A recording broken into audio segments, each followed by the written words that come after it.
नमस्कार दोस्तों, कहानी जंक्शन में आपका हार्दिक स्वागत है। कहानी जंक्शन, कहानियां कल, आज और कल से। आज हम सुनेंगे आर के लक्ष्मण द्वारा लिखी हरे कोट के पीछे की कहानी। तेज धूप और नीले आसमान के नीचे हरा कोट पहने वो आदमी आराम से खड़ा था। भीड़ बहुत थी, फिर भी वह सबको साफ नजर आ रहा था। गांव के लोग कमीज पहने और पगड़ियां बांधे, शहर के कोट और टोपी लगाए, नंगे बदन भिखारी और रंग बिरंगी साड़ियों में औरतें छोटी छोटी दुकानों और संकरे रास्तों में एक दूसरे से टकराते चल रहे थे। फिर भी हरा कोट सबसे अलग दिखाई दे रहा था। बाजार का शोर शराबा और धींगा मस्ती सब कुछ वहां थी। लोग दुकानदारों से मोल भाव करते, एक दूसरे से मिलते जुलते और नमस्ते राम राम करते। इस सब के ऊपर बाइबल का प्रचार करने वाले की बुलंद आवाज, और जब वो सांस लेने के लिए ठहरता तो दूसरे कोने से स्वास्थ्य संबंधी सूचनाएं देने वाला लाउडस्पीकर मलेरिया और टीबी से बचने के उपाय बताने लगता। इस सब के बावजूद हरा कोट मानो सबको निमंत्रण सा देता प्रतीत हो रहा था। राजू ये न्योता नकार नहीं सका। यह उसके स्वभाव में नहीं था कि इतने आकर्षक व्यक्ति को वो महत्व ना दे।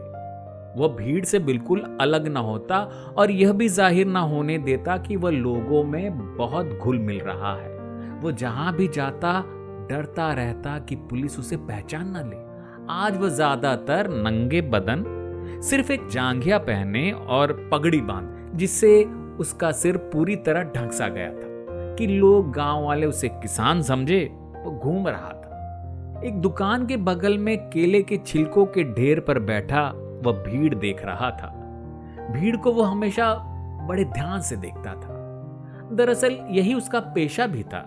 आम तौर से देखने पर वह घूमने फिरने वाला साधारण आदमी दिखता था और उसमें इतनी ही ताकत थी कि ध्यान से देखकर सही आदमी की जेब में हाथ डाल दे। देखा जाए तो यह एक जुआ भी था। कभी उसे जेब में कुछ भी न मिलता और हाथ सही सलामत बाहर आ जाए तो वह अपने आप को भाग्यवान ही समझता था। कभी एक फाउंटेन पेन ही उसके हाथ लगता और कमेटी के पीछे बैठा खरीदार इसके लिए 4 आने से ज्यादा नहीं देता था, और ऐसी चीजों में उसे पकड़े जाने का डर भी बना रहता था। राजू ने फैसला किया था कि वह फाउंटेन पेनों को हाथ भी नहीं लगाएगा। अगर उसे कोई प्लेट में रखकर भेंट भी करेगा ना तो उसे नहीं लेगा। इनसे बहुत परेशानी होती थी। इनसे स्याही टपकती रहती और इनका ज्यादा उपयोग भी न था। खरीदार को भी बिल्कुल पसंद न थे। घड़ियां भी इसी श्रेणी में आती थी।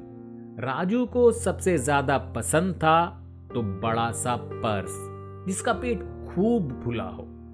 अगर उसे पर्स होने का पता चलता तो वो उसे बड़ी सफाई से निकालने की कोशिश करता। उसमें रखे पैसे निकाल कर पर्स को कहीं फेंक देता और खुश होकर घर जाता कि आज उसने अच्छा काम किया है। इसके बाद वो अपना मुंह पानी से धोता और सामान्य नागरिक बनकर फिर सड़कों पर निकल जाता। बच्चों के लिए मिठाई, किताबें और स्लेटें खरीदता और कभी कभी बीवी के लिए भी एक कुर्ती का कपड़ा खरीद लेता। बीवी के बारे में उसका दिमाग हमेशा हल्का नहीं रहता था। जब वह ज्यादा पैसे कमाकर घर पहुंचता तो एक बड़ा हिस्सा लिफाफे में रखकर कहीं छिपा देता, तब घर में घुसता। नहीं तो बीवी बहुत सारे सवाल पूछकर परेशान करती। वह जानना चाहती थी कि वह अब सचमुच सुधर गया है या नहीं, और जो भी कमाता है कमीशन के रूप में ही कमाता है। यद्यपि कमीशन क्या है यह बिल्कुल नहीं जानती थी। यह शब्द उसे अच्छा और सही लगता था। राजू छिलकों के ढेर से उठा और हरे कोट के पीछे लग गया। वह उससे 3 कदम पीछे चलने लगा। यह फासला उसे ठीक लगता था और अनुभव से भी उसने यही जाना था। दोनों के बीच का फासला इतना भी नहीं होना चाहिए कि आदमी का हाथ पर्स से कितना दूर है इसका पता ही ना चले, और इतने पास भी नहीं होना चाहिए कि दूसरे को संदेह होने लगे। इसका फासला अच्छी गणना के बाद किया जाना चाहिए और ये एकदम संतुलित होना चाहिए, बिल्कुल उस शिकारी की तरह जो सभी तरह के जानवरों का पीछा करता है और शिकार के बाद सही सलामत घर वापस पहुंचना चाहता है। जंगल के शिकारी का काम इसलिए भी आसान होता है क्योंकि उसे शिकार की सुरक्षा का विचार ही नहीं करना पड़ता। इस काम में शिकार को पता भी न चलने देने के हिसाब से काम करना पड़ता है। उसे चोट पहुंचाने का इसमें सवाल ही नहीं उठता। राजू बड़े धीरज से इंतजार करता है। एक दुकान पर खड़ा चटाइयों का मेल भाव करता रहा। बगल में हरा कोट एक ठेले वाले से नारियल कटवाकर आराम से पी रहा था। लगता था वो यहां से हटेगा ही नहीं। भीतर का सारा दूध पीकर उसने धीरे धीरे उसे कटवा कर गूदा निकलवाया और आराम से खाने लगा। सफेद मीठा मजेदार नारियल का गूदा उसे खाते देख राजू के मुंह में भी पानी भरने लगा, लेकिन उसने अपनी इच्छा पर काबू कर लिया। धंधे के समय खाने पीने में वक्त बर्बाद नहीं करना चाहिए और ये अच्छी बात नहीं है, क्योंकि इससे शिकार हाथ से हमेशा के लिए निकल जा सकता था। गूदा खाने के बाद हरे कोट ने अपना बटुआ निकाला और नारियल की कीमत पर उससे बहस करने लग गया। उसकी आवाज भारी आरे की तरह खरखराती थी, जो राजू को अच्छी नहीं लगी।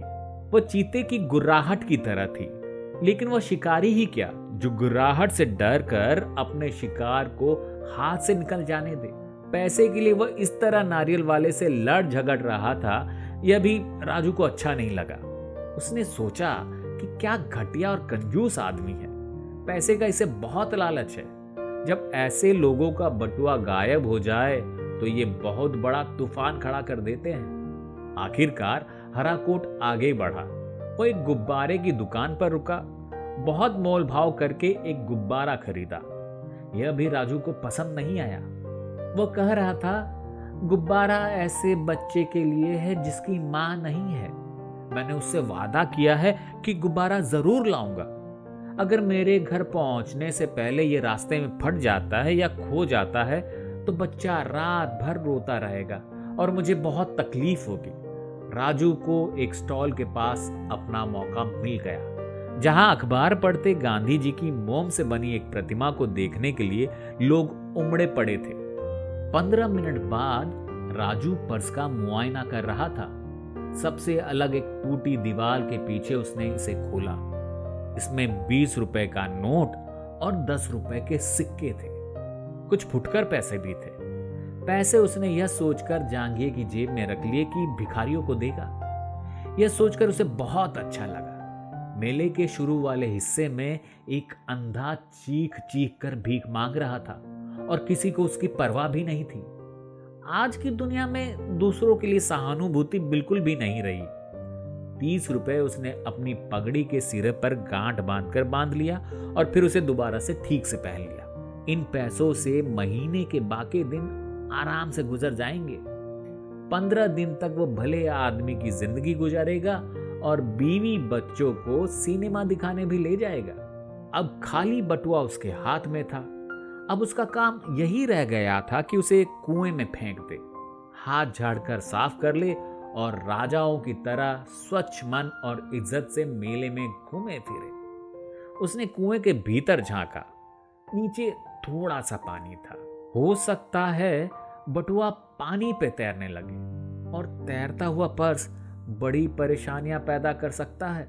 उसने बटुआ खोला कि उसमें कंकड़ पत्थर भरकर कुएं में डाल दे, जिससे वो पानी की सतह पर तैरने की जगह नीचे जाकर तली में डूब जाए। तभी उसे बटुए में गुब्बारा दिखाई दिया जिसे तह कर रखा हुआ था।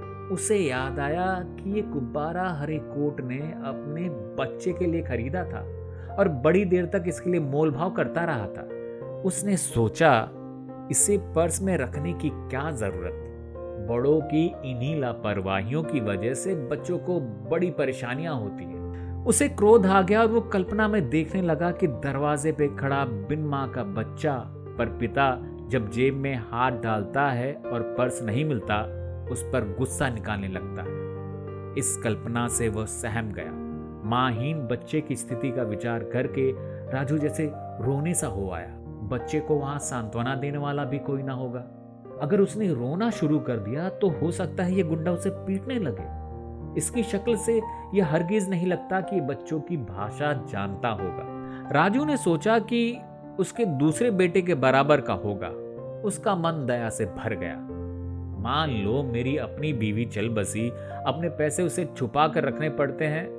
खैर, उसने इस पर ज्यादा सोचना सही नहीं समझा। यह मुख्य मुद्दा नहीं था।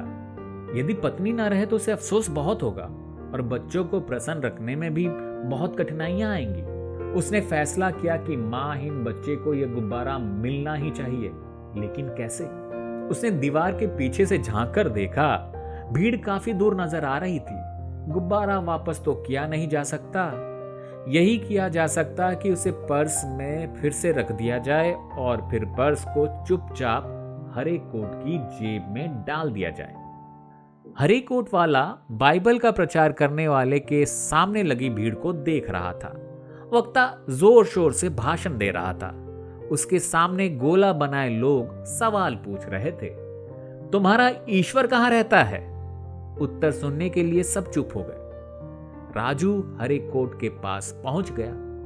गुब्बारा पर्स में था और पर्स उसकी हथेलियों में। अब इसे वह जेब में डाल देगा।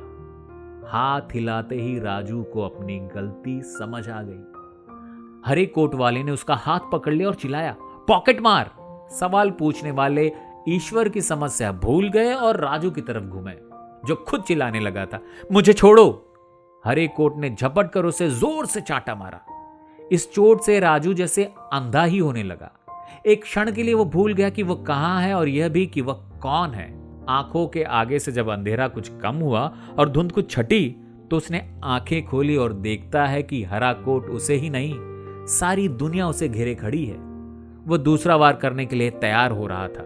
राजू बहुत डर गया था। कहने लगा, मैं आपका पर्स वापस कर रहा था। हरे कोट ने दांत पीसे और बांह की हड्डियां तोड़ दी। लोग हंसने लगे, कुछ ने तो खुद ही उसे थप्पड़ मारे। राजू मजिस्ट्रेट के सामने भी यही कहता रहा कि वह तो पर्स वापस रख रहा था। लोग हंसते रहे। फिर पुलिस की दुनिया में यह आम मजाक बन गया। राजू की बीवी जेल में उससे मिलने आई तो रोकर कहने लगी, तुमने हम सबको शर्मिंदा किया है। राजू गुस्से में बोला, क्यों किया है? मैं तो पर्स उसकी जेब में रख रहा था।